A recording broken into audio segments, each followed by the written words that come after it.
Oh kon borong. Es tehmu cik oke ra? Masih. Ya kono didol goblok.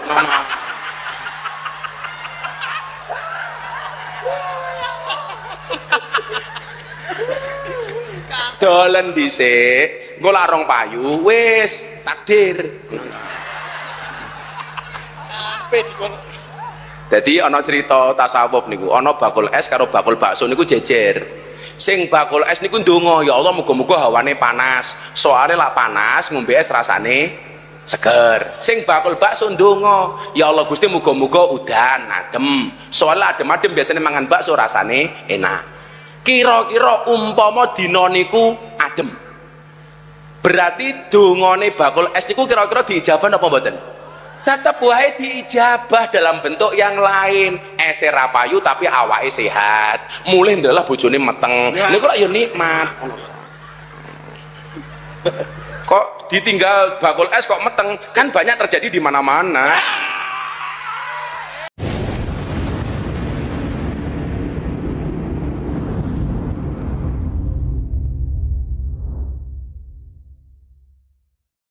Assalamualaikum warahmatullahi wabarakatuh. Saudaraku yang saya cintai, saya banggakan. Ini pagi ini hari Rabu 4 Desember 2024. Pak Miftah sudah langsung menemui Pak Son Haji di Magelang ya, untuk meminta maaf. Dan seperti apakah tanggapan dari Pak Son Haji yang kemarin digoblok-goblokan sama Mas Miftah dari atas panggungnya itu? Kita lihat videonya.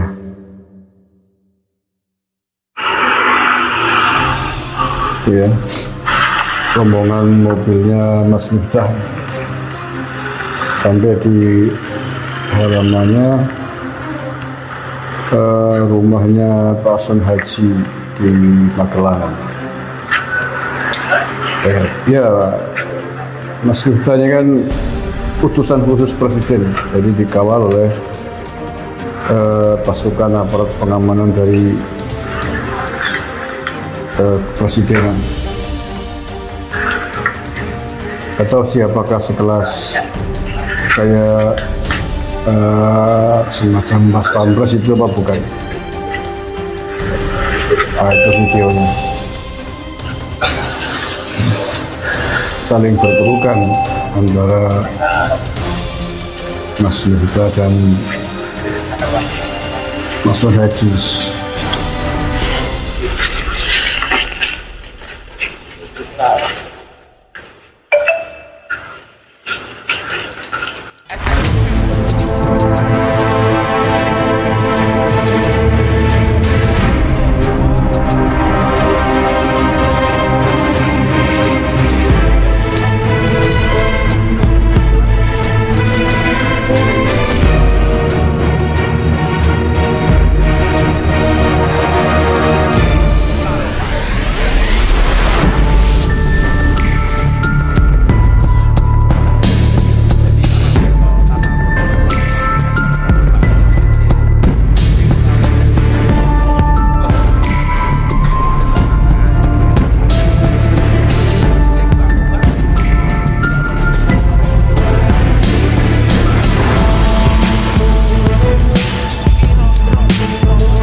Kayak itu videonya. Pokoknya hikmahnya untuk Mas Miftah lain kali harus lebih hati-hati lagi, lebih hati-hati dibanding sebelumnya, sebelum punya jabatan seperti hari ini sebagai utusan khusus presiden. Itu yang harus diingat, karena telah mengambil jatah itu, menerima posisi itu, ya harus sanggup mengevaluasi diri, harus sanggup menyesuaikan diri dengan etika, sikap, aturan yang berlaku dengan jabatan dan tugas Anda, Mas Miftah. Itu harus dikoreksi dan digarisbawahi betul. Kebiasaan Anda yang katanya bercanda gitu ya, bercanda menurut Anda, tapi menurut publik bukan bercanda yang model begitu. Pokoknya evaluasi diri, candaan ketika di atas panggung dan ketika di bawah, ketika tidak disorot kamera, itu penting. Kalau tidak disorot kamera di rumah, di kamar, di mana ya, karpu orang menjengking, ngomong sekasar apapun, gak ada yang tahu gitu ya.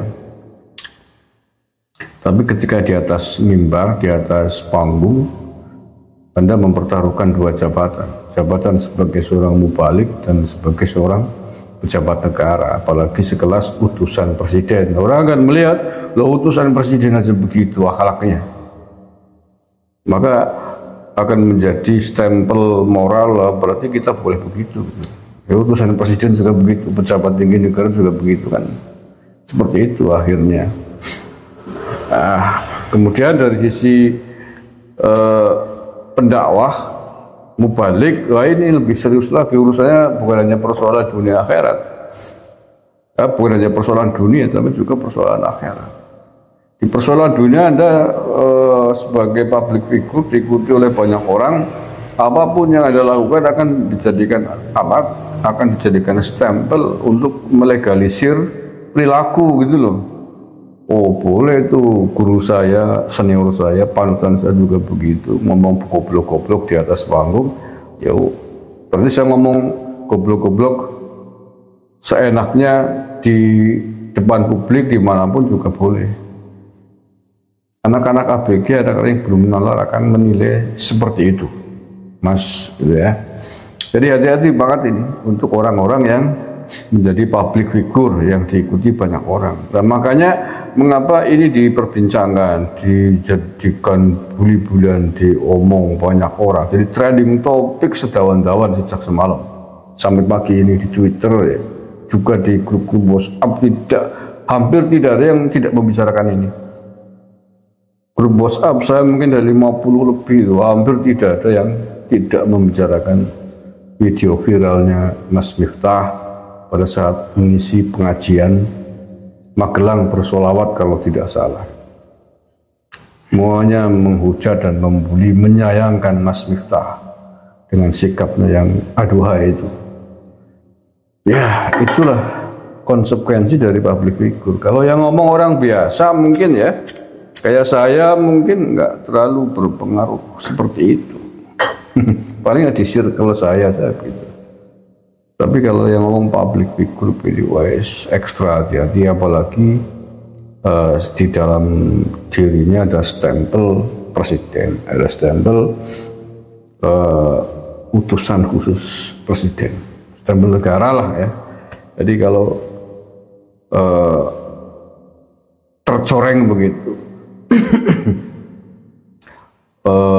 membuat perilaku yang sangat mencoreng diri, mencoreng jabatan, mencoreng profesi, mencoreng masyarakat, itu akan menjadi masalah yang sangat besar dan sangat serius, Mas.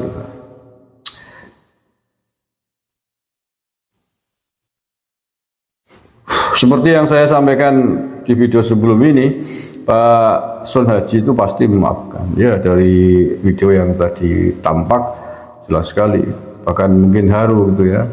Akhirnya ditemui langsung oleh Mas Miftah, berpelukan, yang meluk duluan kepala Pak Sun Haji sambil menangis gitu ya.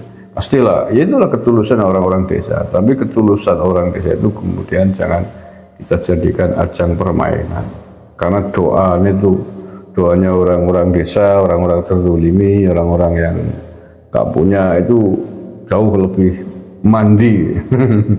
Jauh lebih manjur daripada orang-orang kota yang mungkin dosanya lebih banyak.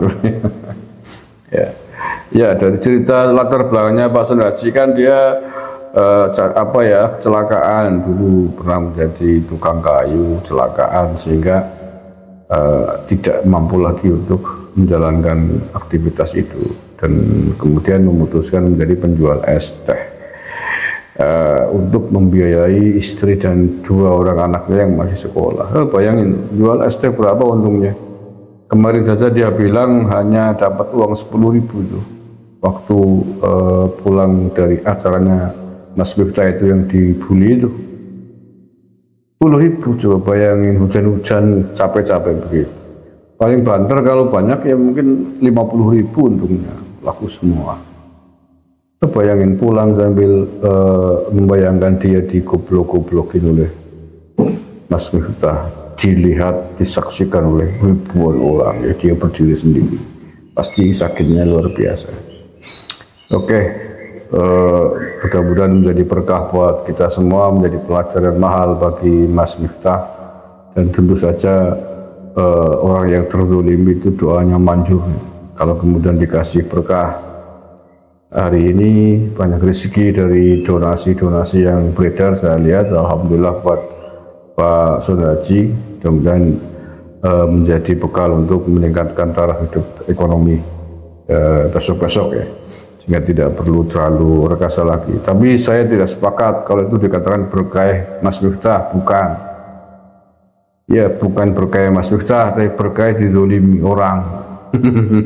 Berkait dipermalukan orang di tengah publik gitu. Ya sama kayak ketika polisi naik jabatan gara-gara nangkap perampok bandar narkoba misalkan, bukan berkait bandar narkoba dia naik pangkat, tapi berkait tugas yang dia laksanakan, prestasi yang dia laksanakan. Paham ya? Ini nanti ada yang ngomong nih gara-gara dilecehkan, digoblokin sama Mas Miftah jadi banyak donasi, banyak dapat uang. Oh, tempiling di sana. Bukan itu. Dia dapat berkah atas kezaliman yang dia dapat. Dan Mas Miftah urusannya adalah sendiri. Dia tidak membawa berkah.